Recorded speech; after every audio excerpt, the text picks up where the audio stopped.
All right, we're broadcasting. We are live, so it's a pleasure and a privilege to be emceeing this one. I don't think either of these two gentlemen need an introduction, but I'll just give a brief one anyway. Mauricio Umansky, founder of the agency in 2011, alongside Billy Rose, which has since expanded to more than 650 agents and 30 offices worldwide. Now, that's a lot of responsibility there, Mo, but he still looks cool as anything. Obviously, Mauricio, by way of numbers, he's consistently ranked a top agent in the country. He's sold more houses above $20 million than anyone in the nation. And he currently represents the Beverly House, which is one of the most expensive listings in the country. So there's Mauricio Umansky, and it's an honor to be here with you, Mo, and he's also my boss, so I'm very privileged in that respect. And your partner. And we do a lot together. And Richard Landry. Richard is one of the most recognized architects in the whole world.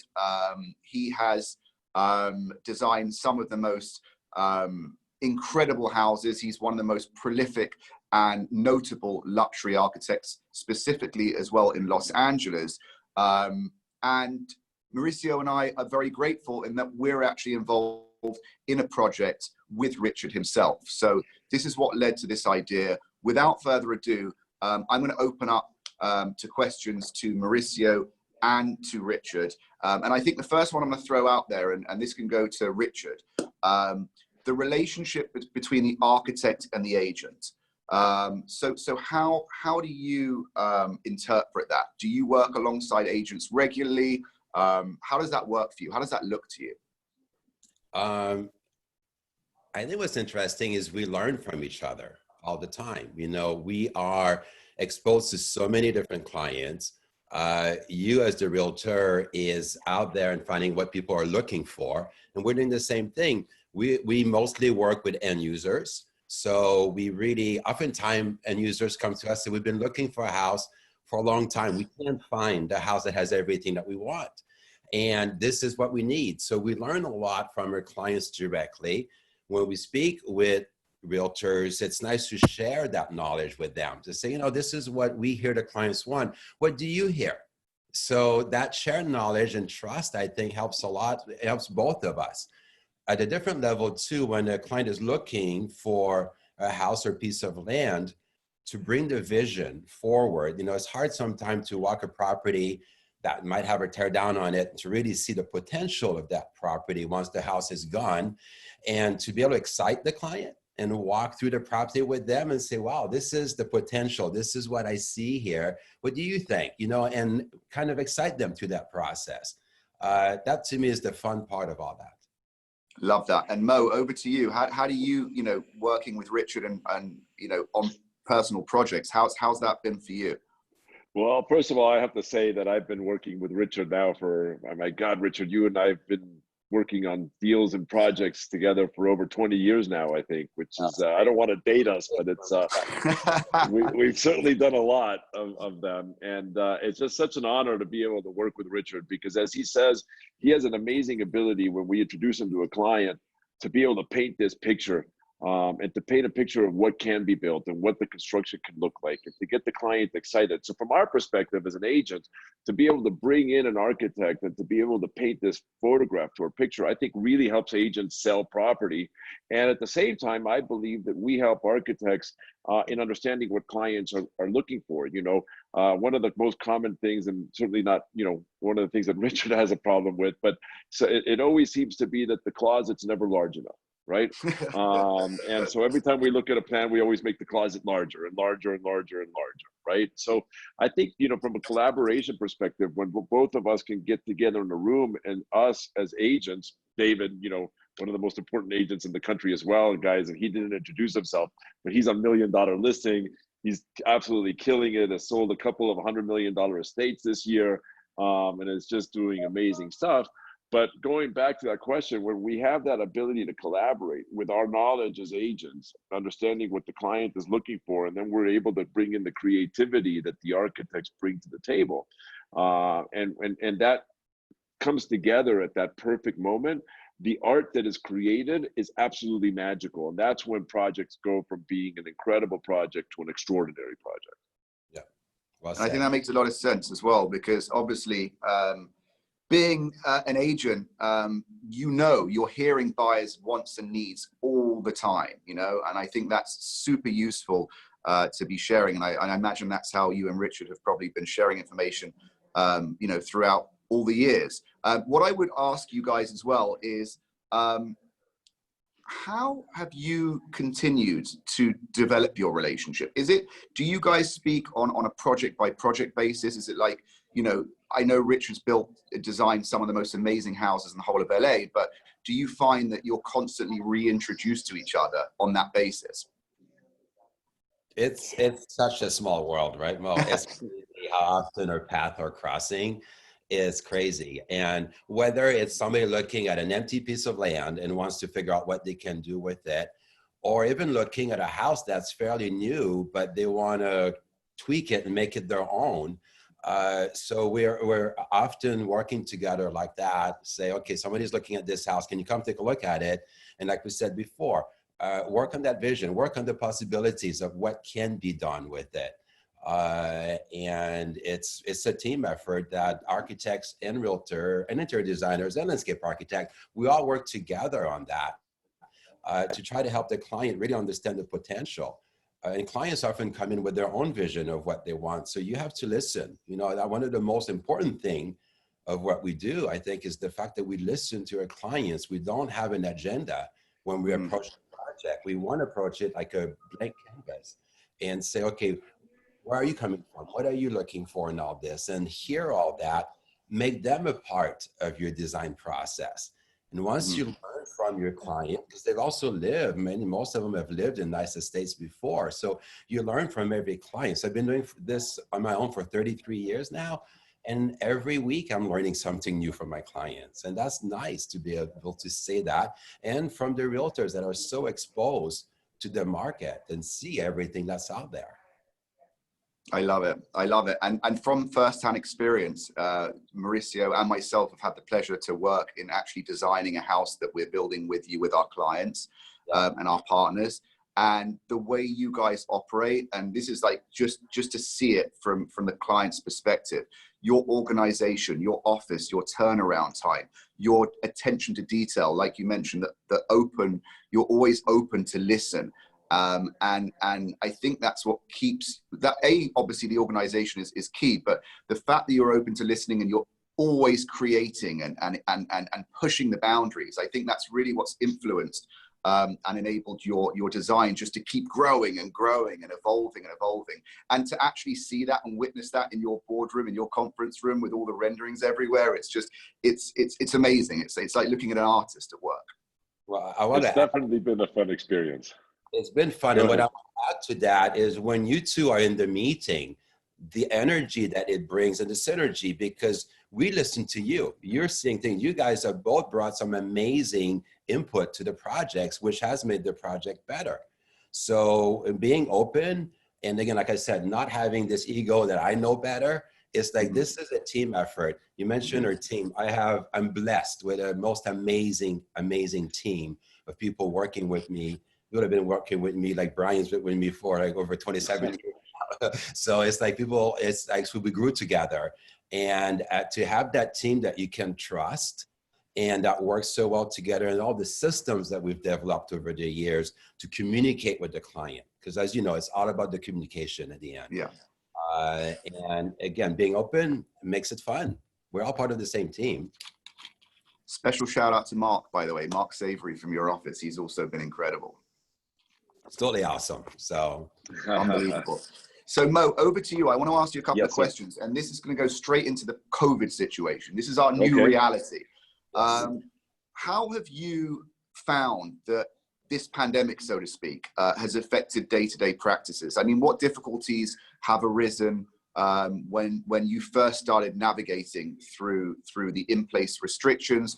What surprised you, and how have you basically adapted and become the best at what you do within these confinements? Well, I think that there's multiple aspects to that question. One of them is how are us as realtors managing to show property and to sell property, because clients still want to buy. As a matter of fact, the market right now is super hot. It's on fire. You know, I think people are realizing that they want to own better homes, nicer homes. And they're also realizing that they want different things in their homes, which I know we're going to get into in the conversation shortly. So I'm not going to get into what that's looking like, but the human behavior is changing. You know, people are really wanting a lot more land, a lot more space. I think people are understanding the importance of the sanctuary, the temple, you know, your home. And the shelter in place is really bringing that into effect. So land is becoming very important.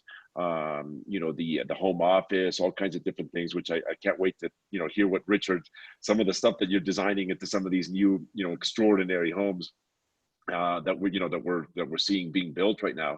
But from an agent's perspective, you know, the virtual showings, the FaceTime showings, obviously having to deal with it become difficult, but we have sold quite a few properties. You know, I sold a couple of properties to a couple of Chinese guys, out of, you know, virtually. I mean, you know, some expensive, you know, properties, which is absolutely incredible. I've never, you know, I've been selling real estate for 26 years. I've never done that before. I hear those stories, but I always say that's fake. But that is happening. Dealing with the, you know, the health issues and making sure everybody stays safe is not, you know, is not easy. You know, cleaning up, antibacterial after the house, pre the house. Some people take it seriously. Some people show up without masks. Some people don't really care. It's a real pandemic, and it's something that we as agents have the responsibility to not only our clients and our buyers and our sellers, but we actually have a responsibility to try to keep everybody safe. And that's one of the things that's just been difficult. And obviously having now, you know, 650 agents at the agency, or 620 or whatever that is, and making sure that everybody's educated and that we're passing on that safety measures to everybody else during these COVID times. And I don't see it changing anytime soon. So, you know, the big question is, how do we all deal with that, and how do we continue to sell, and how do we continue to service our clients? And I think that technology has become extremely important. I definitely believe that some of us are starting to miss that human contact and that interaction, but there's nothing we can do about that. It's a life, and we have to continue to live with it, right? So that's how we're dealing with it. And, Richard, how are you guys presenting right now to your clients? What are you guys doing? What's most interesting to us, you know, we've done work in like 17 countries. So for many years, we've been doing virtual presentations. So you don't have to fly to Singapore for like a 2-hour meeting. So we've used the technology for many, many years. It's now, what's nice is the clients are more receptive to it. So that's expected. So we're very well set up within the office. Again, we use Microsoft Teams, which is, you know, the click of a button. You don't have to set up meetings. The click of a button, you're right there, you can talk. And the quality is all great. And we're putting the drawings on the screen, and we're pointing and designing right on the screen together as we're doing the work. About a week before the stay-home order came about, we did a trial at my office. We kind of felt this was coming. So we said, why don't we all try to work from home? We have a server system, so everybody from whatever computer they're on have access to their desk at the office, to their computer, and all the files that are on it. And so it really makes it pretty seamless. Some of the fun things we're doing as we're presenting, say, the interiors on a project, we do the architectural interiors together with an interior designer. But for the client to be able to feel the fabric and the colors and all that, the interior designers have been preparing these amazing little bento box that we send the clients all wrapped up. So you cannot, that's amazing. You cannot open it until the meeting. So we're gonna see you open the box. So we put the drawings on the screen, and it's okay, open the box now. So now we have the same image on the screen, and they open it up, and now, wow, they see the samples, they see the colors, the texture, and it's been fun. And they're in there, kids are in the room with them. Oh my God, Mom, this is so cool. So it really, you can make it good. I love that. That's what's happening right now. It is the new abnormal, I guess. There's nothing. But we're all dealing with it, right? But it's going to be here for a while. So let's get used to it. Let's make the best out of it. And, you know, again, very fortunate to have an amazing team that I trust. So people working from home, they're working super hard. We do, you know, the team do their weekly, their daily call. They start daily with a daily call, talk about how things are going, you know, with them, a little bit of chit chat, the kitchen chit chat. And then you get into projects. And that's important.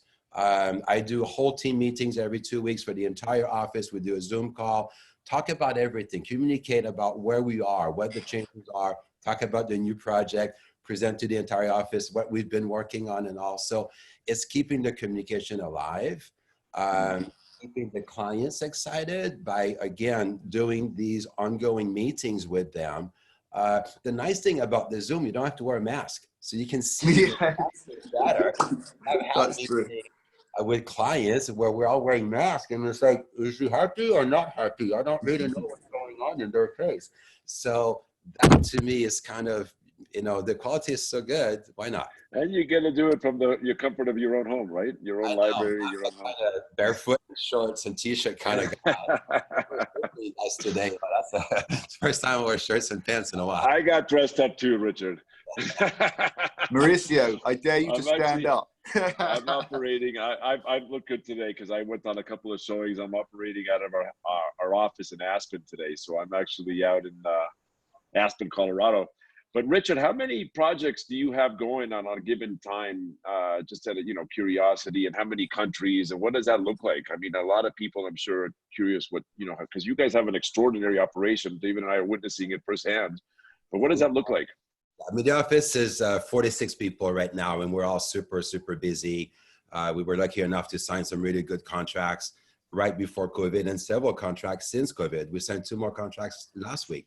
So, and one of them is in Florida, for instance. Never been to the site, never met the client.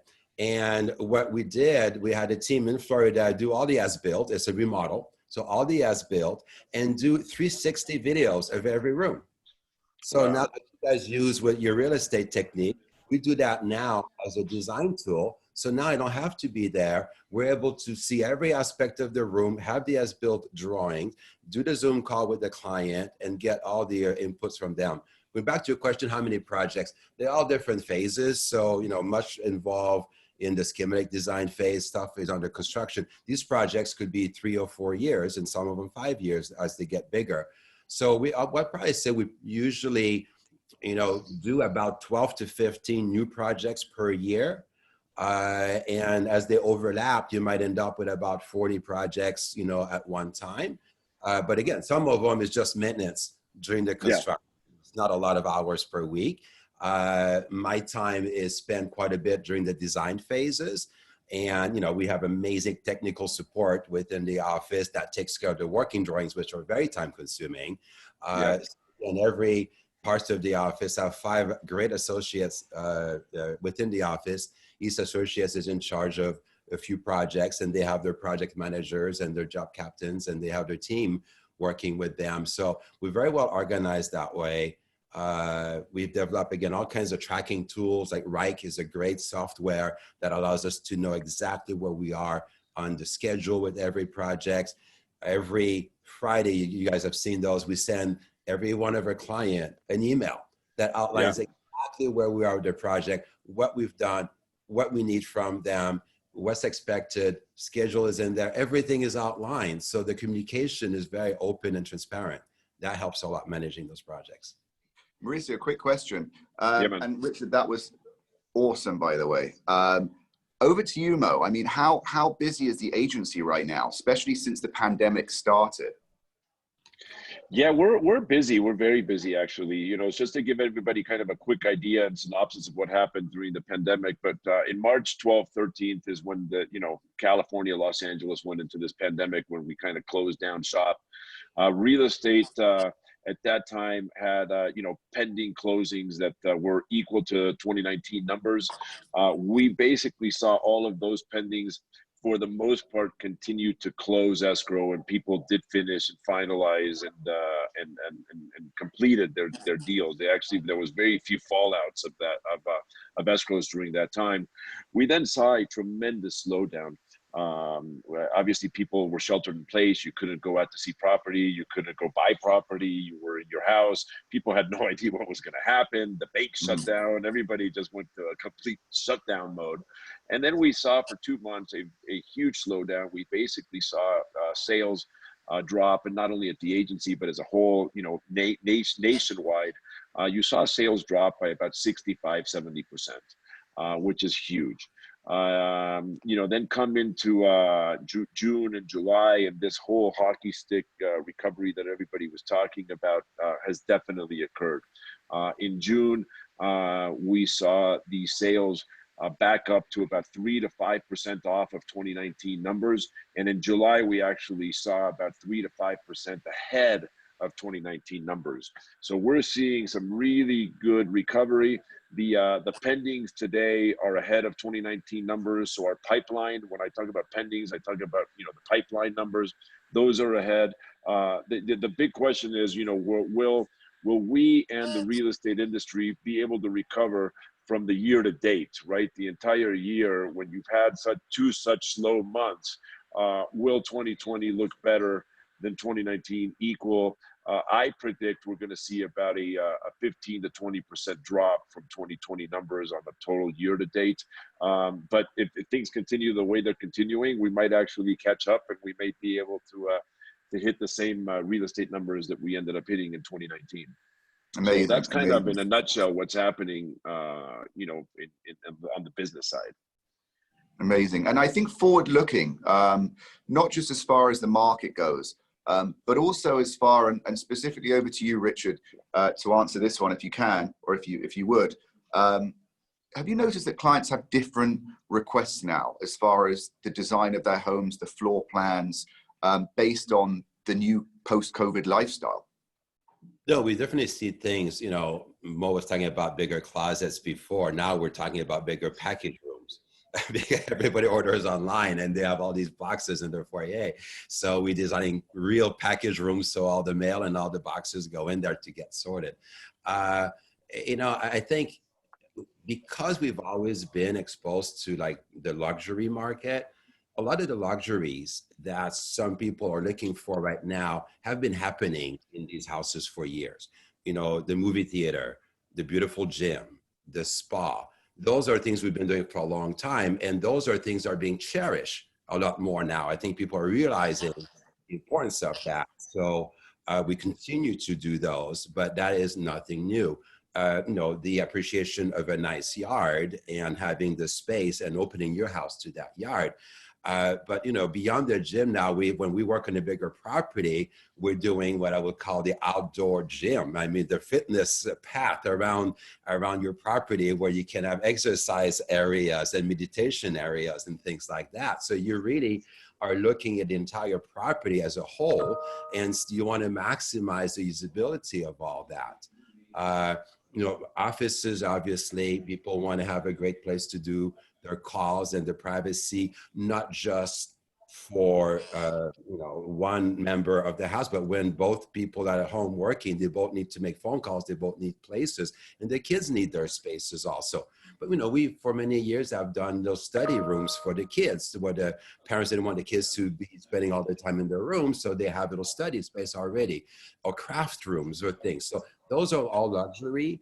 And everything is so relative. I gave a lecture years ago about luxury, and I remember talking about the fact that for some people, luxury is a roof over your head, or is running water. So we are, what we're doing is very skewed. We have a very different level, and bigger storage area for food storage and walk-in refrigerator and things like that. We've done them, but people are realizing now that these are real great conveniences to have. But again, this all about luxury, I think, in a way. So we have a client. Richard, we did just quickly fun story. I spoke with this client last week. We did a house for them about 15 years ago. They have 3 young kids at the time, about 5 years old. And their thought is, if we do a lot of great things within the house, our kids are going to stay here and their friends are going to come and play here. That's what they're doing.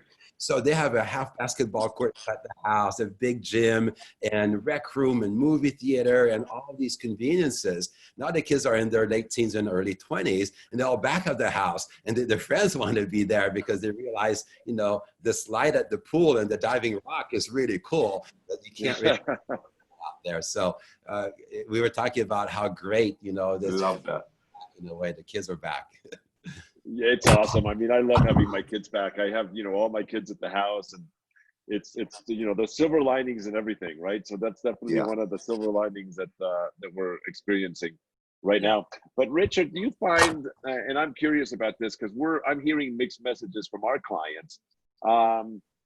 There was a period of time over the last few years where the great room, the big open space became the house, the trendiest thing. And now it seems to me that clients are realizing that they need places of privacy and to go off, and they want a little bit more of a traditional floor plan. As you're talking to your clients, are you seeing, you know, what are you seeing the trends in terms of what they're asking you for? Are they still looking for that one great room, or a combination of all of it? I mean, obviously, some of the houses we're building, I mean, are you can get it all, right? I They mean, said they want both. They want it all.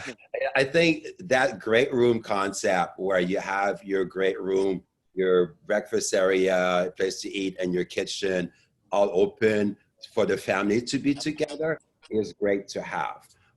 At the higher end of the market, they also want the chef kitchen, so that there's a place where all the noise happens and the cooking and the cleaning takes place. And they want the office, and so it's almost like they want it all. If you're working on a smaller scale, and again, the smaller scale, if we're talking a house that's 5,000, 6,000 square feet, those are still big houses, and you're able to still have the common area and the places to retreat. You might not have, you know, the extra study for the kids, but the bedrooms has a nook for studying, and the desk in a proper area, you know, so you can kind of do multifunction rooms like that you can achieve some in the same square footage. But I've not really seen from our side in the domain that we have now a real shift in the trends. I see a lot of people again asking for the similar thing, but the focus on the spa, the wellness, those are the things that are happening. And wellness also at a level of technology, in terms of, you know, for many years we were talking about sustainable design and the LEED certificates, you know, if you have a LEED design house and all that, what you can do for sustainable design and being eco-friendly.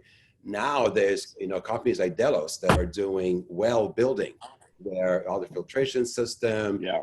the security and lighting system, there's a lot of different things happening right now. That is something that I think clients are looking for a lot more, is how can my house be healthy? You know, because I'm in this so much more, and there might be bacteria in the air that I want to filter as fast as possible. So what are the things available to us to elevate the construction of a house to make it healthier? And other than Delos, which I think is a great company, what are you installing now into the houses? Are you looking at HEPA filters? Are you looking at certain lights that kill bacteria, surfaces that don't hold it? What are you? What have you seen that you're starting to put in? For many clients, it's kind of new technology, and Yeah. you're correct. There's more companies that provide those type of filters and lighting and things like that. And you know, for me, when I look at all this, there's nothing better than fresh air also. So a house that you can totally open and clear everything, I think is important. But you know, we've done houses where you have a skylight that opens up to the entire foyer opens up. So everything now goes up in, you know, a few minutes. So those are nice conveniences. And but you know, and trying to spend more time outdoors. So the concept, we've been doing these huge doors that open up and disappear, so you can really take advantage of the outdoors and bring that in. I think is important. I agree with that. So we actually have a question and our hand raised. I'm going to try to do this, guys. Everybody listening in, we have about, it looks like 90 people listening in right now, which is awesome. But unfortunately, I just want to let everybody know that my computer had a meltdown literally 5 minutes before we started this session. So I'm managing it from my mobile phone, and that we have a hand raised. So I'm going to attempt to bring this person in, and let's see what happens here. And if I can't do it, then I'm going to ask you to please ask your question via a chat, and because otherwise I just I'm running unlimited stuff here, so I apologize. Let's see. Yeah, so I couldn't bring you in, but Brandon Miller, maybe you can. You were asking a question. Maybe you could just put it on the chat or on the Q&A, and we can do it. I actually have 2 questions here, Richard, from Ritam Bala. Bala. He says, Love all your homes, Richard, and they all just have the timeless design, no matter what the style. It's great to see you win Robb Report House of the Year many years in a row. Where do you get inspiration for your designs, and what trends are you seeing for future designs? Wow, that's a great question. Everything inspires me. Everywhere I look, everything I see, I'm constantly looking for inspiration, whether it's on Instagram, on Pinterest, or in magazines, or just traveling. Uh, and I've always kept such an open mind about architecture. That's why everything we do ranges from modern to classic. So we've learned so much from the history of architecture, whether we're doing something that's influenced by French architecture or Tuscan, never trying to recreate it, but learn from it and adapt it to today's conveniences. When we do something that's more contemporary, again, you create your own language. So it's kind of fun. You create your own rules. And what I see happening right now, which is so exciting to me, we've heard a lot the word transitional, and a lot of clients come to us and say, well, we want to do something transitional, but we don't really know what that means. So what is transitional? Or I use the word hybrid. And to me, what is so interesting is transitional doesn't mean I'm going to take a traditional house, strip the details out of it to make it a bit more modern and be it. That's not what it is. There's so many layers that you can add to something. So you can take a traditional form, whether it's a formal French house, you can simplify some of these details, but what are the layers that you're adding to it? What is the different things that you do? I've had the pleasure of doing my own house and moved in about a year and a half ago.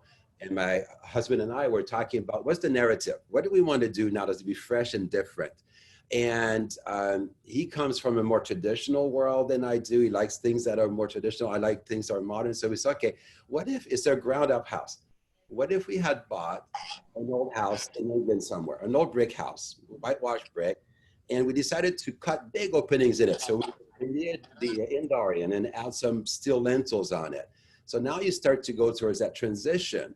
But the hybrid now becomes, we're going to layer that now with modern features. What's that next layer? Floating walls that can usually connect things. And so there's so much that you can do with that type of idea where you can create something new. You're blending modern and traditional. You're layering that in many different facets. And the last few years now, we've had a huge demand. I would probably say probably half of what we're doing is playing with this idea of somebody says, I love your traditional French work, but can I have the big opening and the big doors? That I know that doesn't really work in the French, but how can we do that? How can we layer that? So you might have a colonnade outside and the openness behind it. How do you blend the two? And this, to me, we're gonna see that for the next few years, and done right is the most exciting thing, I think, that I see coming over the next many years. But again, the clients are looking for a level of sophistication in the design. They're looking for that layering, the warmth that you can get from the texture of different materials and finishes, how you combine them together. And the project that we're doing together is a real transitional approach to something that's more of a Mediterranean flavor. But look at the level of details that we brought to this in a modern way. And that is, I think, a very fresh approach, and that totally excites me right now. Do you know what? One thing that is, sorry to interrupt, that is like literally, I've used the word transitional before to just, full disclosure, to describe some property, but that was awesome. That was probably one of the best questions and the best answer questions for my own selfish reasons that I've heard in a long time. So thank you. And by the way, I know Mauricio, we may have to repeat that, right? It was that good. It was that good. And I know Mauricio is going to ask us now, since you've been answering that question, Richard, the questions on the Q&A have been blowing up. So Mauricio, take it away. So one person's just a quick question, Richard. They just want to know if Brandon Miller wants to know if you're still doing signed books and if we can pick them, if he can pick them up for closing gifts. There you go. Of course you can. Just look on our website. There's a link to them. We do have one new book that came out a few months ago that you can only buy on Amazon. It's called 21st Century Palace Asia. It's the largest house that we've ever done. It's somewhere in Asia. We cannot disclose exactly where, but the project is on 30 acres flat. It's about 250,000 square feet of building. It's a multi-generational Whoa. Wow. and really cool. So if you look that one up, there's a limited amount of copies, but you can get that on Amazon right now. Wow, that's amazing. If you go to Landry Design Group, there's a plug. You got your sign behind you. I'm gonna That's go actually a get great it. idea. Brandon I'm gonna Miller, that go was a get it. great question. I mean, I thought we were building a large house. How large is the house that we're building with you, Richard? Is it 45,000? I forgot, like 40,000 feet? We're around 40, 45, yeah. Yeah, So, it makes it look like the shack or the guest house to the house you're talking about. you know, what's dangerous with that, those are the exceptions. You know, we do such a wide range. We just finished one of the most beautiful projects that's going to be featured in California Homes in the fall. And it's about 2,000 square feet. And it's a beautiful gem where we have art that was integrated as part of the design itself. And it's right next to a house that we did 20 years ago. That's very Mediterranean. And Yeah. then the let's call it guest house project is super, super modern in contrast to it. It's so much fun. And so I get phone calls sometimes. People say, well, is there a limit on size? And there's no limit on size. I think it's about somebody that comes to us that believes in good architecture, that wants to do something special, even if it's 2,000 or 3,000 square feet. You know, to me, those are exciting projects there. So the scale is very broad. The budgets are very broad. And that's what excites me. There's no 2 days alike. It's so true, Brandon. Seconding on your book question, just reminded me that I got a chance to sell the house that's currently on the cover of your modern book. So I was very excited to remember that. I've got that was modern an book on my extraordinary coffee house. table. And the nice thing about this, we're doing a new project with the person that bought that house. They loved their house so much that they came to us to do something else. Oh, amazing. So there's an architect in India that's calling and asked a question and is asking, Richard, what is the best way to run and operate a good business from an architectural perspective? What are the most important things that you have to deal with? It's surround yourself by amazing people and learn to build a trust in those people. I would say, you know, after 33 years, I see my role almost more as a mentor now, that I want to continue that legacy, like in a way. So it's about the communication. I think there's different aspects of architecture that's so important. One is the design. You know, people come to you, they want to have an exciting design. So if you have that creativity in you and in your team, you can produce great designs. The next part is getting it built. So you have to have a really strong technical team with you, because these working drawings, all these details that will make it built and last for a long time are such an important part of it. And the other part is the communication skills with your clients. And I tell you, being open and listening to the client and welcoming that to your design process, to your team, they open their world to you and you'll learn from them. And again, being open to getting inputs from everybody around you. It's a team effort. It is not just a one-person show. I mean, when, you know, this Landry Design Group, for a reason, there's a really amazing amount of talented people behind me and not, you know, and next to me, working with in front of me. They're all around me, I guess, because that's what it really takes. And you guys have met several of them, and it's amazing that we have this, and nurturing them and challenging them and empowering them are things that people will want to stay. We have many people that have been with us for more than 10, 15, 20 years. And because they're still excited about what they do every day. And so that is all this. And your communication with your client, you know, do what you say you're going to do and actually go beyond that. My goal is always to do more than what the people are expecting of me. And that, really believing in that and being there for them and being accessible, it's a combination of so many different things. And we've witnessed that firsthand, by the way. I want to actually, and I know the questions are blowing up. I don't know if we're going to have time to answer them all, but Mauricio, I want to put that exact same question over to you as far as the agency is concerned. Wait, which one was the exact same basically, question. basically, You it have was, to realize I'm trying to manage local Q&As, so to well, remind me here. now you say that, I got to pull up the bloody Q&A myself and find out. It was basically as far as like, how do you handle your sales team's motivation, focus, and commitment to results? How do you run a super successful brokerage? Thank you so much. I was actually going to get to that exact same question from Caesar. And David, I was actually going to put you on the spot here and ask you, how is it that you find that I help motivate you guys? And then in turn, how is it that you motivate your own team? Because you have a big team, and then I'll kind of piggyback on that if you don't mind. But I'd love to put you on the spot here. Thanks for that, Mo. Appreciate it.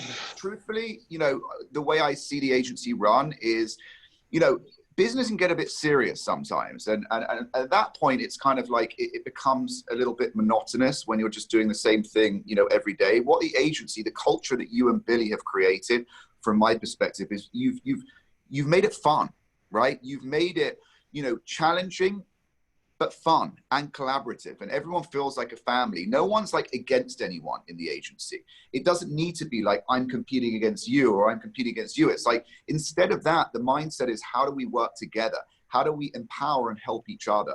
And I think what you and Billy have created as far as the agency culture is what I believe differentiates the agency from all the other brokerages that I've ever, even visited, let alone worked at, because there haven't been many, to be honest with you. Even the branding, I mean, the color, it's bright, it's vibrant, it's exciting. Mauricio, I'll be honest with you, you just mentioned your computer crashed like 5 minutes before we were getting online. You wouldn't know that. He's cool as a cucumber. Do you know what I mean? It's like nothing really phases you, and I love that. And I know that, whatever challenges that you're faced with at the top of the agency, I know I can rely and depend on you on that respect. And it makes me feel like it's more than just work. It's like being part of a family. It's very, very special.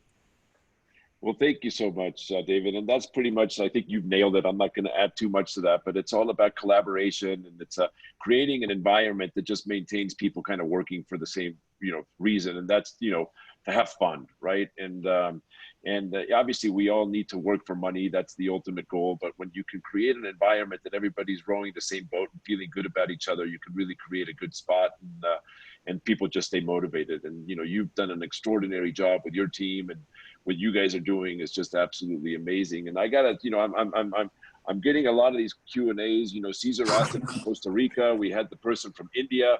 So I just have to say, I'm really proud and super excited that we're being able to touch multiple different countries, continents. We're touching the world right now. So Richard, thank you so much for your time with that. And I don't know, we kind of planned for 45 minutes. We're kind of hit it. I don't know, it flew by, but is there anything that any of you guys would like to add, or some? I think just real quick, just from me, and I want Richard to end this, but just again, from the team perspective, having the right people around you. I think that's what you said, Richard. I got the best business partner, James and me, we work very well together. We've got Michelle, we've got Taylor, we've got, Fred, we've got Alex. Like, we keep it lean and mean, but I think for me, like, aside from the agency, for our small team, it's that we have our family within the family. And I think that's something that I'm really proud and grateful for. But I just wanted to add that in. But please, Richard, if you have anything to add, I'm sure everyone wants to hear. Yeah, I have before you go there, I just read one last question that I thought was fantastic. How do you deal with people that have a bunch of money but have no taste? I don't. That's an amazing question. I'm serious. No, I don't. Cut them out. Well, you're lucky. We're lucky that you're in that position, right? Very, very lucky. And there's been some real challenges.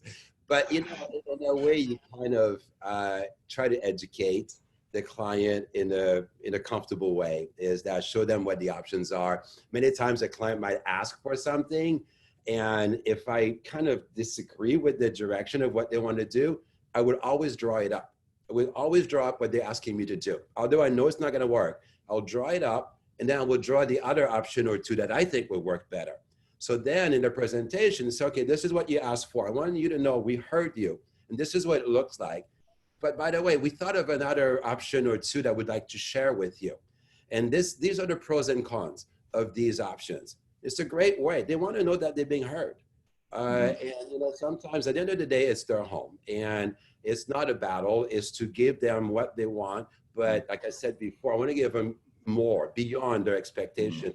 When they move in, when they say, "Gosh, Richard, our house is everything we dreamed of. It's all there. It's amazing."